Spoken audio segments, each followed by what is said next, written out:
নমস্কার, আমি সমরজিৎ দত্ত। আজকের ভিডিওর মূল বিষয় অত্যাচারের বিরুদ্ধে রুখে দাঁড়ানো একান্ত দরকার। এই কথাটা কেন বললাম? এই কথাটা এই কারণে বললাম, অত্যাচারের বিরুদ্ধে যদি আমরা রুখে না দাঁড়াই তাহলে অত্যাচার দিন দিন বৃদ্ধি পাবে। অত্যাচারের বিরুদ্ধে রুখে দাঁড়ানোই অত্যাচারকে কমানোর একমাত্র পথ।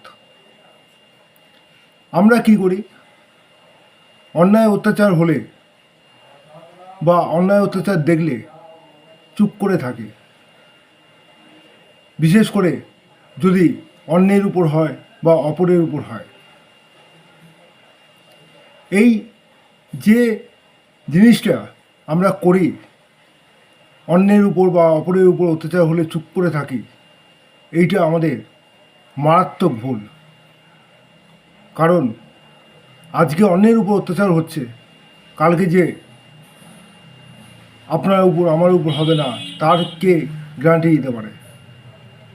আপনিও গ্যারান্টি দিতে পারেন না, আমিও গ্যারান্টি দিতে পারি না। এটাই বাস্তব। অন্যায় অত্যাচারের বিরুদ্ধে রুখে দাঁড়ানোই একমাত্র পথ, যেটা অন্যায় অত্যাচার থেকে আমাদের মুক্তি দিতে পারে। অন্যায় অত্যাচার বিভিন্ন ধরনের হয়। কারোর বাড়িঘর ভাঙচুর হয়, কারোর জমি নিয়ে নেওয়া হয়, কাউকে মারধর করা হয়, কাউকে মেরে হাসপাতালে পাঠিয়ে দেওয়ার মতো অবস্থা তৈরি করা হয়, বা নারকীয় ঘটনা, হত্যাকাণ্ডের মতো ঘটনা, সবথেকে নিন্দনীয় ঘটনা, ধর্ষণের মতন ঘটনা ঘটতে পারে। আজকে আমরা চুপ থাকি বলেই সমাজ বিরোধী দুষ্কৃতীরা, যারা সমাজের কলঙ্ক, তারা সমাজকে দূষিত করছে এই অত্যাচারের মাধ্যমে। আমরা চুপ থাকি বলেই পার্কস্ট্রিটের মতন ধর্ষণের ঘটনা ঘটে। আমরা চুপ থাকি বলেই আরজিকরের মতন হসপিটালে, যেখানে সিকিউরিটি এত কড়া ব্যবস্থা, সেখানেও ধর্ষণের মতো নারকীয় হত্যাকাণ্ডের মতন ঘটনা ঘটে। আমাদের এটা ভাবতে হবে, আমাদের ভাবতে হবে কেন এই ধরনের ঘটনাগুলো ঘটছে।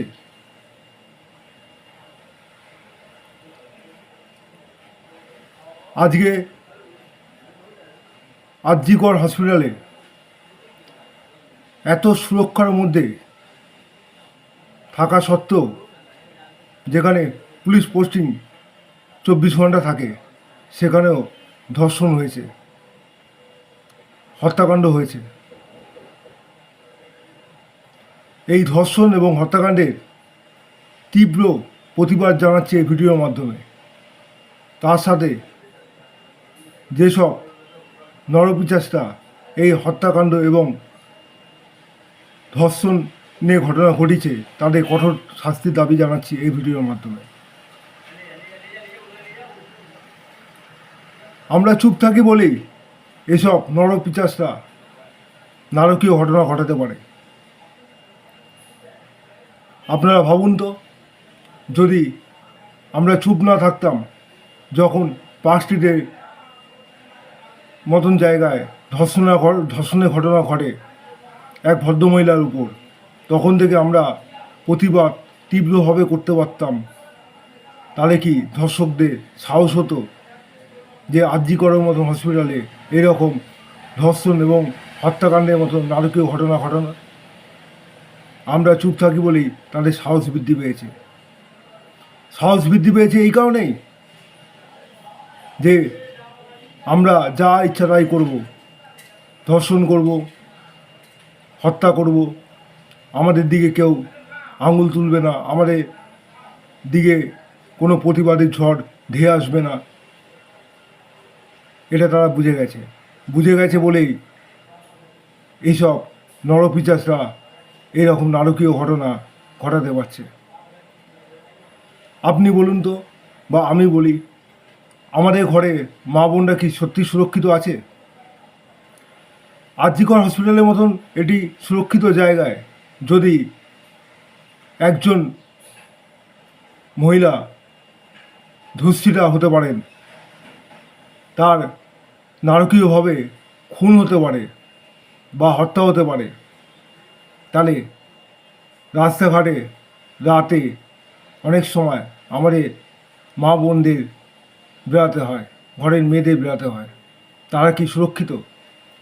আপনি বুকে হাত দিয়ে বলতে পারবেন তারা সুরক্ষিত? গ্যারান্টি দিতে পারবেন তারা সুরক্ষিত?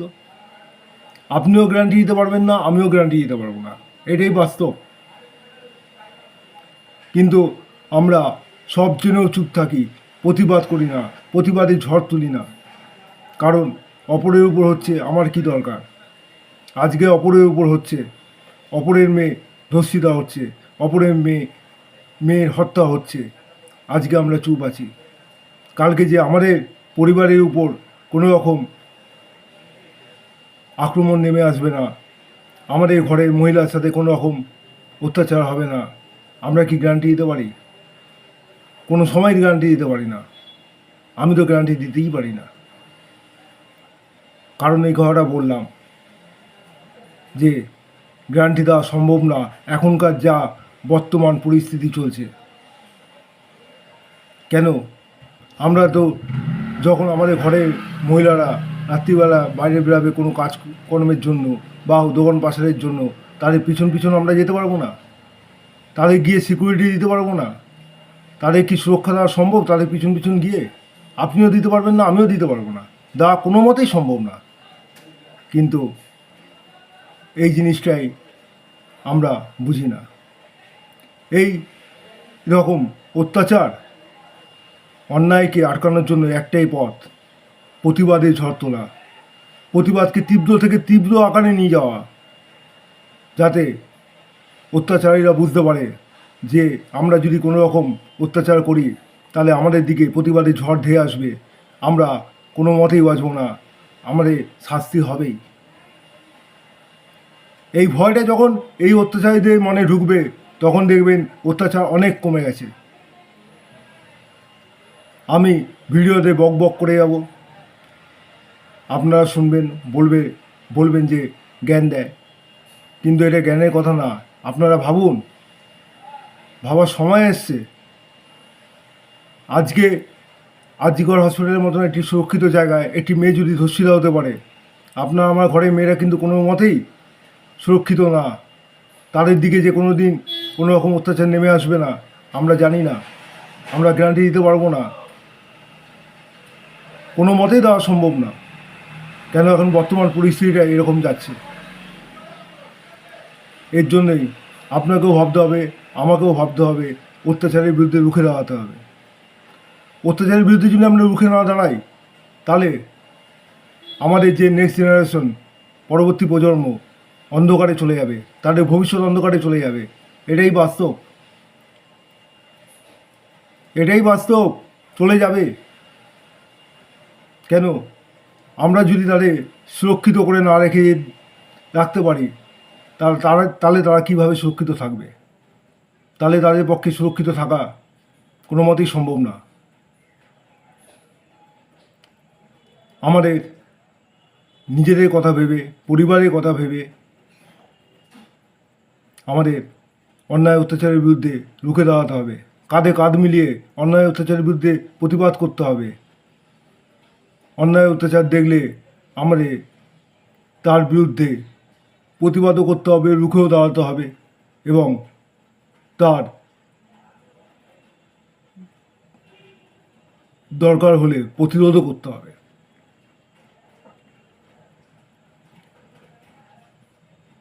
আমরা যদি নিজেদের স্বার্থের কথা ভেবে অপরের ঘরে মেয়ের উপর অত্যাচার হয়েছে আমাদের কি দরকার এই ভেবে চুপ থাকি, কালকে আমাদের ঘরে মেয়েদের উপরও কোনো রকম অত্যাচার হবে না, তার কোনো রকম গ্যারান্টি আমরা দিতে পারি না। তাই যাতে আমাদের নেক্সট জেনারেশন, পরবর্তী প্রজন্ম সুরক্ষিত থাকে, তার জন্য আমাদের সকলের কর্তব্য আমাদের অন্যায় অত্যাচারের বিরুদ্ধে প্রতিবাদ করা, রুখে দাঁড়ানো।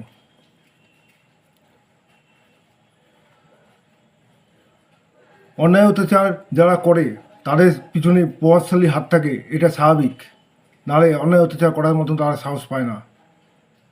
কিন্তু এই প্রভাবশালীদের কথা ভেবে যদি আমরা চুপচাপ থাকি, যদি মনে করি পিছনে প্রভাবশালী আছে, আমাকে এই করে দেবে ওই করে দেবে, আমাকে আজকে মেরে দিতে পারে, এই ভেবে যদি আমরা চুপ থাকি, তাহলে এই প্রভাবশালীদের সাহসও বৃদ্ধি পাবে, অত্যাচারীদের সাহসও বৃদ্ধি পাবে, অত্যাচারও কমবে না, অত্যাচার দিন দিন বৃদ্ধি পাবে। প্রভাবশালীরা তখনই পিছু হাঁটবে যখন দেখবে প্রতিবাদের ঝড় তীব্র থেকে তীব্র আকার ধারণ করেছে, প্রতিবাদের ঝড়ে এমন আকার ধারণ করেছে যাতে তাদের অস্তিত্ব বিপন্ন হয়ে যেতে পারে, তখনই তারা পিছু হাঁটবে। এটাই স্বাভাবিক, এটাই বাস্তব। যদি আমরা সেটা না ভাবি, যদি সেটা না ভেবে আমরা চুপ করে থাকি, তাহলে অন্যায় অত্যাচার দিন দিন বাড়তেই থাকবে। অন্যায় অত্যাচারের বিরুদ্ধে প্রতিবাদই একমাত্র রাস্তা যা অন্যায় অত্যাচারকে দমিয়ে দিতে পারে, অন্যায় অত্যাচার থেকে আমাদের মুক্তি দিতে পারে। অন্যায় অত্যাচার কোনো দিন নিজের থেকে কমবে না। সমাজ বিরোধী গুন্ডা মস্তান কোনো দিনই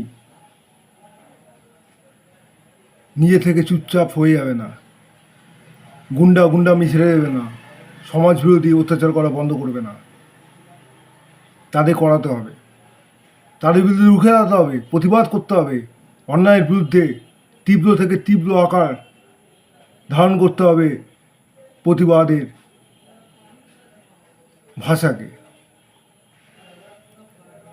প্রতিবাদের ভাষা যদি আমরা তুলে ধরতে পারি, অন্যায় অত্যাচারের বিরুদ্ধে রুখে দাঁড়াতে পারি, অন্যায় অত্যাচার এমনিতেই কমে যাবে, বন্ধ হয়ে যাবে। কারণ অত্যাচারী সমাজ বিরোধীদের মনে ভয় সঞ্চার করা দরকার। ভয়টা তখনই সঞ্চয় হবে, ভয়টা তখনই সঞ্চার হবে অত্যাচারীদের মনে, যখন দেখবে তারা যে প্রতিবাদ হচ্ছে, আমরা কোনো কিছু করতে গেলে আমাদের বিরুদ্ধে মানুষ পথে নামবে, অত্যাচারের বিরুদ্ধে প্রতিবাদ হবে, আমরা রেহাই পাবো না। কোনো প্রভাবশালী আমাকে বাঁচাতে পারবে না, যতই প্রভাবশালী থাক, যতই যে থাক। যদি প্রতিবাদ তীব্র থেকে তীব্র আকার ধারণ করে, তখন সেই প্রভাবশালীও পিছু হাঁটবে। এই জিনিসটা যখন সমাজ বিরোধী গুন্ডা মস্তানদের মনে ঢুকবে, নরপিচাসদের মনে ঢুকবে, তখন তারা কোনো রকম অত্যাচার করতে ভয় পাবে, ধর্ষণ করতে ভয় পাবে, নারকীয় কোনো রকম হত্যাকাণ্ড ঘটাতে ভয় পাবে। প্রতিবাদের ভাষাকে তীব্র থেকে তীব্র আকার ধারণ করাতে হবে আমাদেরই। আমরা যদি প্রতিবাদের ভাষাকে তীব্র থেকে তীব্র আকার ধারণ না করাতে পারি, তাহলে কোনো দিনই অত্যাচার মুক্ত হবে না। অত্যাচার মুক্ত সমাজ গড়তে গেলে আমাদের অত্যাচারের বিরুদ্ধে রুখে দাঁড়াতে হবে, অত্যাচারের বিরুদ্ধে সকলকে একজোট হতে হবে, সকলকে কাঁধে কাঁধ মিলিয়ে অত্যাচারের বিরুদ্ধে প্রতিবাদ করতে হবে, রাস্তায় নেমে প্রতিবাদ করতে হবে, কাঁধে কাঁধ মিলিয়ে প্রতিবাদ করতে হবে। ভিডিওটি শেষ করার আগে আরজিকরে যে ঘটনা ঘটেছে তার দুঃখ প্রকাশ করার ভাষা আমার কাছে নেই। কারণ এই ঘটনা কোনো দুঃখ প্রকাশ হয় না, একমাত্র প্রতিবাদ হয়, দোষীদের শাস্তির দাবিটাই আমি চাই। আর দোষীরা যাতে শাস্তি পায়, সেই দাবি আমি এই ভিডিওর মাধ্যমে করছি। আর দুঃখ প্রকাশ করব, দুঃখ প্রকাশ করে কী হবে? মেয়েটি কি আর ফিরে আসবে? মেয়েটি তো আর ফিরে আসবে না। তার মা বাবা কি আর তার মেয়েকে কোনোদিনও দেখতে পাবে? সন্তানহারা মা বাবার চোখের জল কি কোনোদিনও মুছবে? দুঃখ প্রকাশ করে করবোটা কি? যেটা করতে পারি সেটা প্রতিবাদ করতে পারি, যাতে ভবিষ্যতে আর কোনো দিন এইরকম নারকীয় ঘটনা না ঘটে, তার জন্য লড়াই করতে পারি, যেটা আমি করে আসছি। সত্যের পথ কোনোদিনও আজ পর্যন্ত ছাড়িনি, কোনোদিন ছাড়বও না। লড়াই করব যতদিন বেঁচে আছি। নমস্কার।